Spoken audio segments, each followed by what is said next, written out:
So hi! Welcome and welcome back to my YouTube channel, and for today's tutorial guys, ituturo ko sa inyo kung paano nga ba magpalit ng wallpaper sa ating WhatsApp account. But first, kindly subscribe to my channel and don't forget to hit the subscribe button and the bell to notify you for my new updates. And if you want to learn more, just keep on watching and let's start. So yan guys, for today's video, i-open lang natin ang ating WhatsApp account or yung ating WhatsApp app. And then, pagka-open guys, mula dito sa chat list, itap nyo lang yung 3 horizontal dots na nandito sa upper right corner. And then, may magpa-pop up na options. Itap nyo naman dito is yung settings. And then, dito naman sa settings guys, itap nyo naman dito is yung chat. So, tap natin yung chats.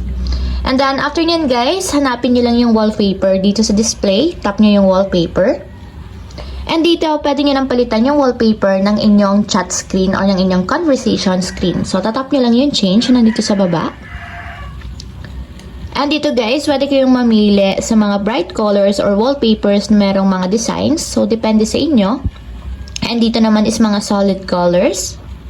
So, dito is mga dark colors naman.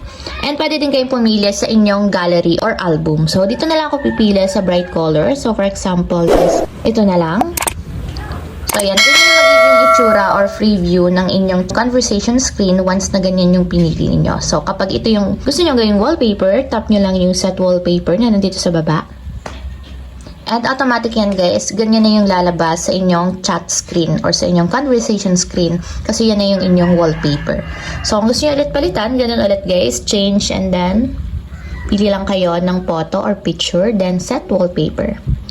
So, ayun lang guys, ganun lang kasimple kung paano nga ba magpalit ng wallpaper sa ating WhatsApp account. If you have a question, kindly comment down below and don't forget to hit the subscribe button and the bell to notify you for my new updates. And thank you for watching!